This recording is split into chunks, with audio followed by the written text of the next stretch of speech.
Episode 83ல பார்த்தீங்கன்னா, நம்ம ரங்கன் வந்து சென்னைக்கு ஒரு வழியா கிளம்பி போயிட்டாருங்க. ஸோ துளசிய மீட் பண்ண போறாரு. "என்னடா இங்க ஒரு செக்யூரிட்டியுமே இல்ல" அப்படின்னு கேட்கிறப்போ, "இல்ல நம்மள டிஸ்டர்ப் பண்ணக்கூடாதுன்றதுக்காக தான்" அப்படின்னு சொல்லிட்டு நம்ம துளசி சொல்றாங்க. உள்ள வந்து பார்த்தீங்கன்னா வந்து கன்னாபின்னான்னு நெறைய சமைச்சு வச்சிருக்காங்க.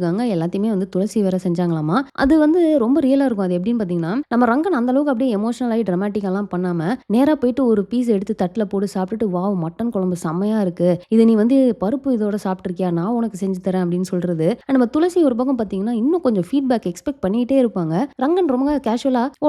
நீயே தான் செஞ்சியா? ஓகே, ஓகே நல்லா இருக்கு" அப்படின்னு சொல்றதெல்லாம் வந்து, என்னடா இது இவன் இன்னும் கொஞ்சம் சொல்லுவான்னு பார்த்தா சொல்லலையே அப்படிங்கிற அந்த எக்ஸ்பெக்டேஷன வந்து காட்டியிருப்பாங்க. அது சூப்பரா இருக்கும். ஆனா அதுக்கப்புறம் பார்த்தீங்கன்னா, நம்ம ரங்கன் அண்ட் துளசி சேர்ந்து அந்த குக்கிங் பண்றது, டேட்டிங்க விட இது நல்லா இருக்குல்ல. நம்ம இனிமே மந்த்லி ஒன்ஸாவது இந்த மாரி பண்ணணும் அப்படின்னு சொல்லிட்டு அவங்களுக்குள்ள பேசிப்பாங்க. பட் இது வந்து கனவு மாரி இருக்கு அப்படின்னு நம்ம துளசி சொல்றப்போ, அதுதான் எனக்கு பயமே அப்படின்னுவாரு. ஏன் அப்படின்னா, இல்ல அந்த கனவு கலைஞ்சிருச்சு, இல்ல அதுலேருந்து என்ன எழுப்பிட்டாங்கன்னா என்ன பண்றது? அப்படிங்கிற மாரி அவர் சொல்வாரு. அப்படிலாம் எதுவும் நடக்காது அப்படிங்கிற மாரி நம்ம துளசி ரொம்ப ஸ்ட்ராங்கா இருப்பாங்க. பட் கனவ கலைக்கிறதுக்கு தான் ஒருத்தர் வந்துட்டு இருக்கிறாரு அப்படிங்கிற மாரி டக்குன்னு காலிங் பெல் அடிக்குது. என்னடா அப்படின்னு போய் பார்த்தா அங்க வந்து ராஜீவ் வந்து நின்னுட்டு இருக்கிறாரு. துளசி பார்த்தோன்னே செம்ம ஷாக் ஆகுறாங்க. அண்ட் இவ்ளோ நல்லவரா அப்படிங்கிற மாரி ஒரு மூஞ்ச வச்சுக்கிட்டு நம்ம ராஜீவ் வந்து பேசுவார் தெரியுமா? "நீ வந்து என்ன நேர்ல வந்து பார்த்து பேசிட்டு போன தெரியுமா? டிவோர்ஸ் நான் வந்து குடுக்க மாட்றேன். என்னால தான் டிலே ஆகுதுன்னு. நீ அப்படி பேசிட்டு போனதுல இருந்தே எனக்கு வந்து செம்ம ஹாண்டிங்கா ஃபீல் ஆயிருச்சு. எனக்கு மைண்டே சரியில்ல. I want you in my life. நான் வந்து ஏதோ ஈகோல பேசுறேன்லாம் நினைக்காத. உன்ன நான் இழந்துருவேணும்னு எனக்கு பயமா இருக்கு" அப்படிங்கிற மாரிலாம் இவர் ரொம்ப எமோஷனலா பேசுறாரு. அண்ட் நான் எக்ஸ்பெக்ட் பண்ண மாரியேங்க, அதாவது உள்ள இருந்து நம்ம ரங்கன் வந்து யார்ட்ட பேசிக்க இவ்வளோ நேரம் அப்படின்னு சொல்லிட்டு வெளில வராரு. பார்த்தா அந்த இடத்துல ராஜீவ் நின்னுட்டு இருக்காரு. 2 பேருக்குமே செம்ம ஷாக்கு. அண்ட் ராஜீவ் வந்து "ஒண்ணும் இல்ல, நான் சும்மா பேசுறதுக்காக தான் வந்து நீங்க இருப்பீங்கன்னு எனக்கு தெரியாதுன்னு" சொல்லிட்டு கிளம்பிடுறாருங்க.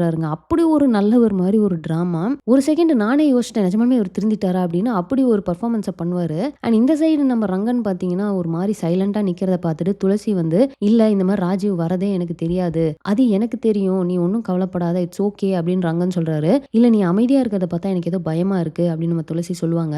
"அதெல்லாம் ஒண்ணும் பிரச்சனை இல்ல. டோன்ட் வொரி" அப்படிங்கிற மாரி சொல்லிட்டு நம்ம ரங்கன் போயிடுறாரு. பட் நீங்க நோட் பண்ணீங்கன்னு வச்சுக்கோங்களேன், இந்த ராஜீவ் வந்து ஒரு வாட்டி இந்த மாரி எமோஷனலா பேசுறப்போ, துளசி வந்து கொஞ்சம் யோசிக்கிறாங்க. அதாவது அந்த கோவம் வந்து ஒருவேளை அவங்களுக்கு குறையுதா? இல்ல அவங்க திரும்ப ராஜீவ வந்து நம்ப ஆரம்பிக்கிறாங்களான்ற மாரி ஒரு டிஃபரண்டான ஒரு எக்ஸ்பிரஷன் ஒண்ணு குடுத்துட்டு இருக்காங்க. அத நெனச்சா எனக்கே வந்து பயமா இருக்கு. சோ இது போக அந்த பசங்களுக்குள்ள நடக்கிற அந்த பிரச்சனைக்கு வந்தோம் அப்படின்னு பார்த்தா, தியோ வந்து பார்த்தீங்கன்னா, இத சால்வ் பண்ணியே ஆகணும் அப்படின்னு சொல்லிட்டு நம்ம தியோ, தங்கம் இவங்கலாம் வந்து நேரா போயிட்டு ஜாக்கிட்ட பேசுறதுக்காக என்னதான் நடக்குது அப்படின்னு கேட்கிறப்போ, "ஒண்ணும் இல்ல" அப்படின்றாரு. "இது எங்க பிரச்சனை. இதுல நீங்க தலையிடாதீங்க.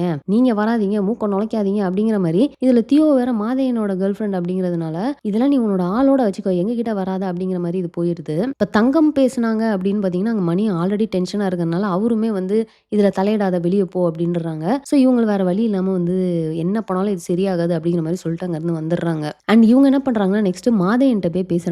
அதாவது "நீ வேணாம் அப்படின்னு டிசைட் பண்ணிட்டா அது அவ்வளவுதானா? போதுமா? அப்ப என்னோட ஃபீலிங்ஸ்க்குலாம் வந்து என்ன மதிப்பு? என் வீட்ல எங்க அம்மா, அப்பா பண்ண தப்புக்கு நான் என்ன பண்ண முடியும்? நான் வந்து எவ்ளோ மிஸ் பண்றேன்னு தெரியுமா? இது எனக்கு எவ்ளோ அஃபெக்ட் ஆகுதுன்னு உனக்கு தெரியுமா? உனக்கு அந்த மாரிலாம் எதுவுமே இல்லையா? நான் வந்து உன்னால அழுவல. ஃபர்ஸ்ட் நீ அத புரிஞ்சுக்க. நீ விட்டுட்டு போயிட்ட. நீ பேச மாட்றேன்னு நெனச்சு தான் நான் அழுவுறேன்" சொல்லிட்டு எவ்வளவோ அவங்க ஓப்பன் அப் பண்ணி பேசுறாங்க. பட் நம்ம மாதையன் பார்த்தீங்கன்னா, "நான் உனக்கு வேணாம். என்னால உன் லைஃப் அஃபெக்ட் ஆகுது. இப்ப கூட பாரு நீ உட்கார்ந்து அழுதுகிட்டு தான் இருக்க" அப்படின்னு சொல்றப்போ, "ஏன்டா நீ ஒரு கேப்டனா இருக்க. உனக்கெல்லாம் மூளையே இல்லையா? நீ பேசல அப்படின்னு தான் எனக்கு அஃபெக்ட் ஆகுது. இன்ஃபாக்ட் உனக்கே தெரியும் நான் உன்ட்ட பேச ஆரம்பிச்சதுக்கு அப்புறமா என்னோட பெஸ்ட் வெர்ஷன் வந்து வெளிய வந்தது. நீ கூட இருக்கப்போ நான் அப்படிதான் ஃபீல் பண்றேன். நீ பேசல அப்படின்னா எனக்கு அது ரொம்பவே இம்பாக்ட் ஆகுது. நீ இல்லாம என்னால வந்து ஃபங்ஷன் பண்ண முடியல. தயவு செய்து புரிஞ்சுக்கோ" அப்படின்னு சொல்லிட்டு அவங்க வந்து ஆல்மோஸ்ட் ஹக் பண்ணிட்டு வந்து அழ ஆரம்பிச்சிடுறாங்க. அண்ட் மாதையன் வந்து கொஞ்சம் கொஞ்சமா இறங்கி வந்துட்டாரு அப்படின்ற மாரி தான் ஒரு ஃபீல்.